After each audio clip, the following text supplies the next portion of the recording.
going to be looking at the key changes to references, why references have changed, the new sections and the recommendations, and what universities will be looking at for the next year, for the next cycle, and hopefully answer all of your questions about anything related to this, or maybe some admissions questions that you've had.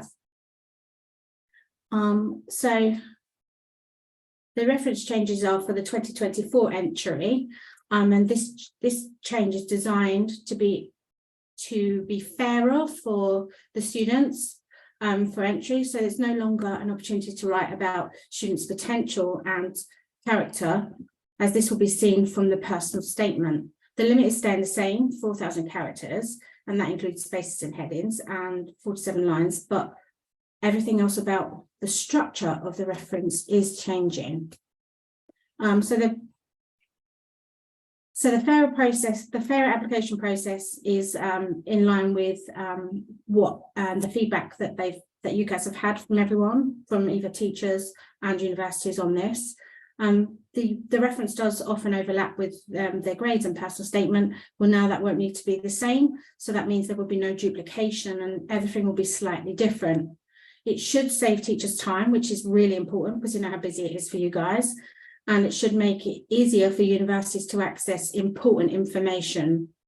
For example, there'll be three sections on the reference.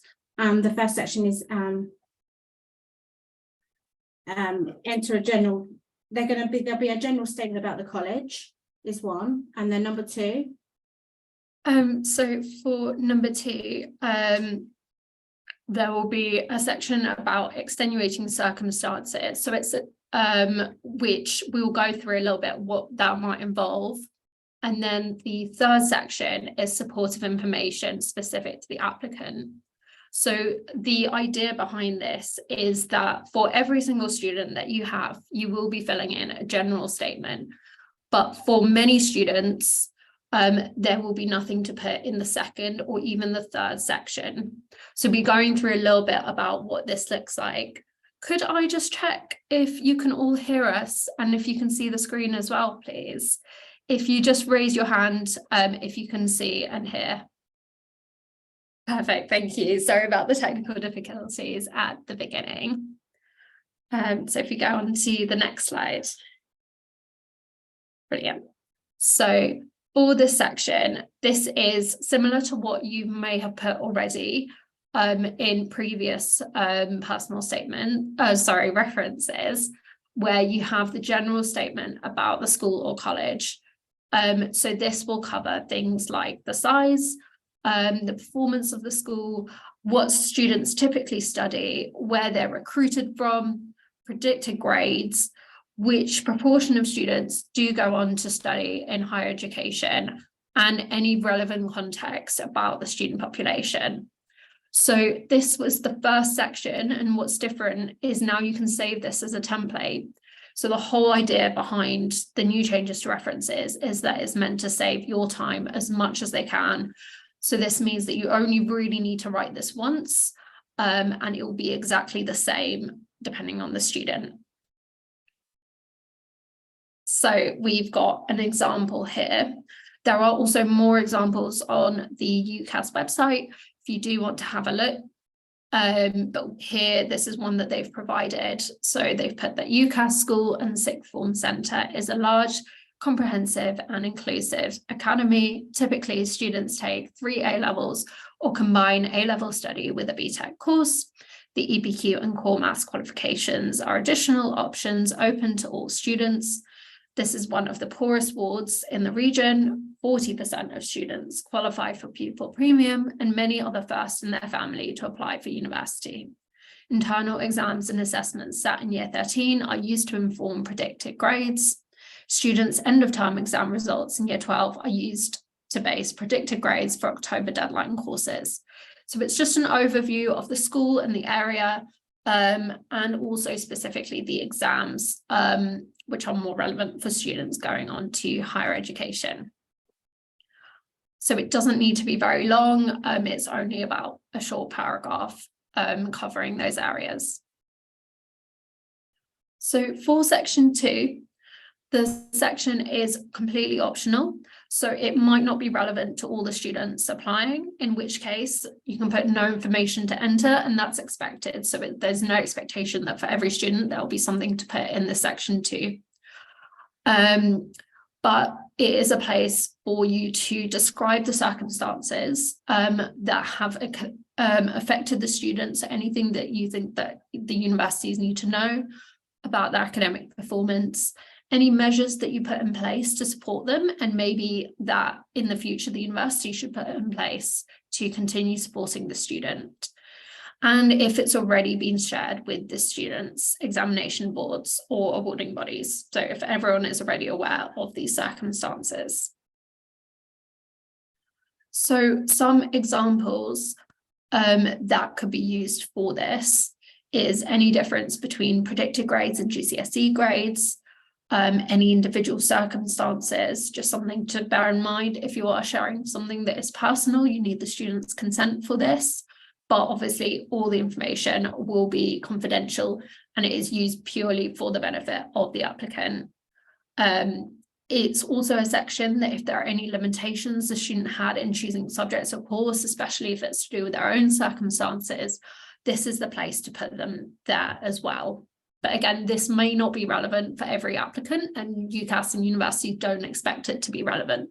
So there's no pressure to fill in the section if there is nothing that needs to be shared in this case.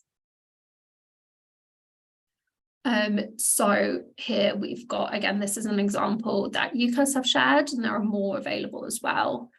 But here we've got that Joya's attainment profile reflects some disruption in her personal life, with her family circumstances, meaning she moved house twice in year 11. So her level 2 results reflect her hardworking nature, and we believe they're a more accurate representation of her capability and potential than the exams taken previously.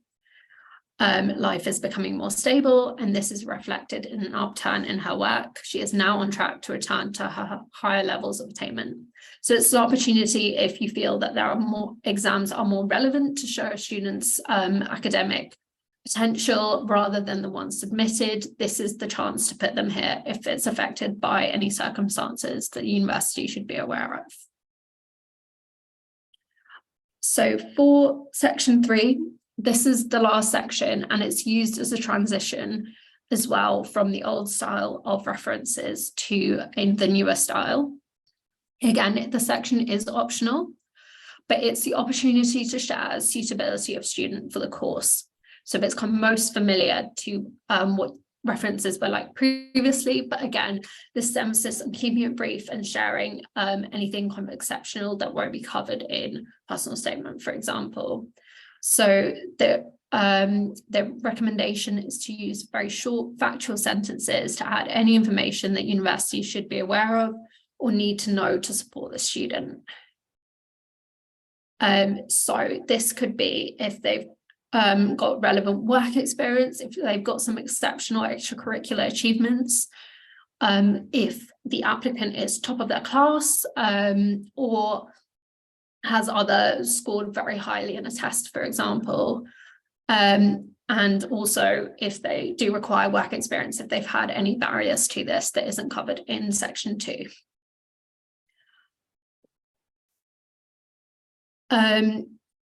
So just to go over it, the first one is a general summary of the school and college. It can be saved as a template and used for all the applicants.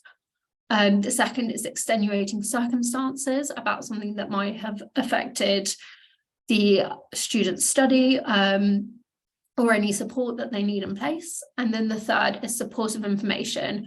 If there's anything you really want to share about the student that can support their application, such as kind of work experience or exceptional academic performance. We also just have an example of the third one. And again, the section is optional. So it may be that for some students, if they haven't kind of got significant extracurriculars to share or anything to do with their academic performance, it can be left blank. But this is what it can look like. So the student participated in extra voluntary sessions for his maths A-level to ensure he is on target and has become a mentor towards some of his younger students. He was awarded the Service Prize in recognition of his exceptional contribution to fundraising for various charity projects, including his organisation of a school dance production for the orphanages in Mumbai. So here we've got that it's kind of an exceptional contribution, that he's gone above and beyond his studies to become a mentor, and he's taken part in some extra voluntary sessions as well.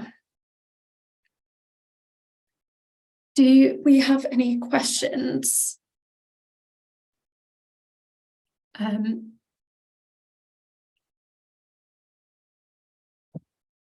more slides? Yeah, so we've also got a section on kind of what universities are looking for as well, so we can contextualize these references within the wider application. Yeah, do you want to take over now? Okay, so universities will be looking over it. It's not just the grades, it's the personal statement, and especially if it's for a professional course. And obviously with maybe some of the art and design courses, there will be interviews and portfolios and their predicted grades. If a student has a query about their references, and they need to just email us really, or they need to let you know, and then you can email us really. You know, it's the overall UCAS application is what we're looking at for the student, not just the reference. It will be in combination with the personal statement and the grades that they already have as well, if they've got GCSEs as well before, and maybe their work experience as well. So useful information for obviously 2023, because we're still in 2023 cycle at the moment. If you've received your decisions on or before the 18th of May, then you've got until the 8th of June to accept a place they have. Anyone after that date, if you've got a late decision, then you'll hear from us by the 12th of July. And then obviously extra opens is open until the end of June. Yeah, really, and clearing obviously starts from the 5th of July for students that have already got their grades. Yeah, if you've got any questions about any of this sort of information, please fire away at us. I'm happy to help you guys. Just so that you can find it, there's a Q&A section. It should be at the bottom of your screen, where you can type in open questions. I can see we've got someone with their hand up. Yeah. Hazen, would you like me to allow to Read the question? Sorry. Okay, I'll read the question. It's thanks, Johnson. I think we're just clearing. When does clearing close? It depends really. Usually a clearing will close in September at some point. There'll be a decision made early September when clearing will close. There's not an exact date, but it will close actually on UCAS at the end of October, but each university will be slightly different as to when it will close for them taking applications for clearing.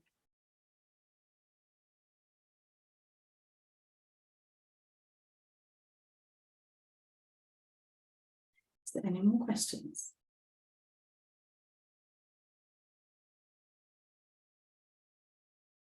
Something that we've been asked before is what makes an applicant stand out and what are kind of admissions looking for. So now if you've kind of got anything to share from your experience. Yeah, especially for the professional programs, they're looking at what the students understand about the professions that they're maybe applying for instance, for nursing.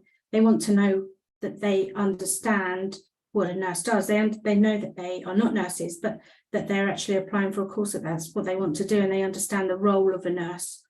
And that applies both on your personal statement and at interview as well. So those sorts of things. They may be looking at attendance and how they have been studying so far as well, you know, how they've gotten with their first year, because you will have grades there. Maybe the predicted grades will be there as well. So they may ask them questions around those sorts of questions and how they've gotten with studying now, because when they come to university, they will be studying more independently as well. And obviously that the gradual move from school to college and then to university is slightly different for each student. We just need to make sure that students are prepared for studying at university. Thank you.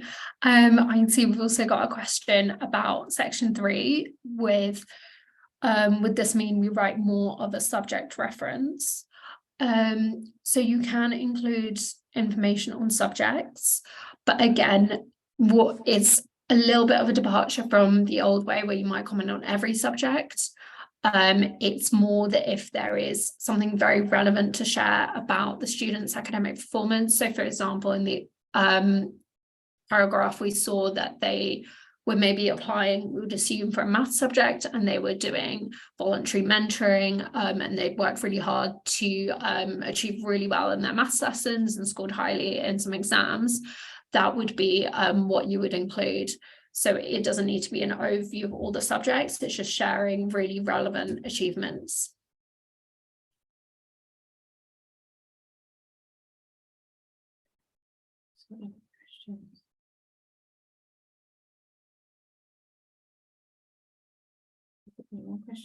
I can see. So is the reference that is needed from 2024 what you have shown us? Yeah, absolutely. So this is just that the references is still going to be going ahead for entry into 2024 next year and after that, but the format has changed slightly. So it's now in 3 sections. So what we've gone through today are the 3 sections and what you should be included in each of these sections. Hope that clears up.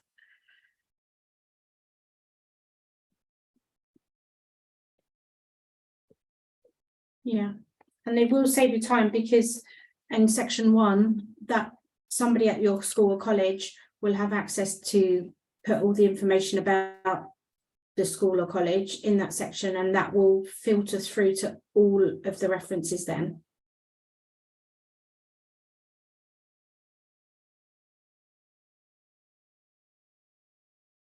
Yeah, so just the 3 sections, there will be a box to fill in for each.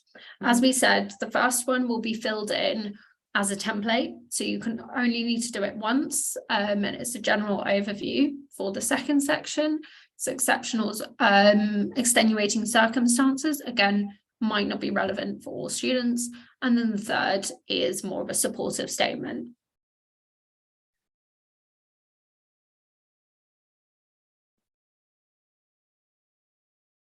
So yeah, as you said in the questions, so nothing else that could cause repetition. So yeah, part of it is to reduce the repetition that UCAS are seeing, because often there was a big overlap between references and personal statements and grades as well. So they're trying to reduce that as much as possible into these 3 distinct sections.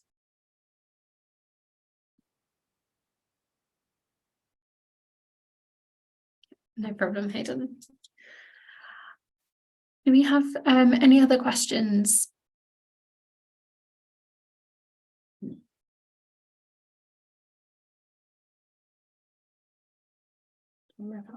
Okay, thanks for joining us today. If you would have any further questions or would like us to support your students in any way, you can email us at educationliaison@nbx.ac.uk, and we'll be happy to get back to you. Yeah, so thanks for joining us today, and maybe we'll see you at our next webinar. Yeah, definitely. As Nat said, thank you very much for joining.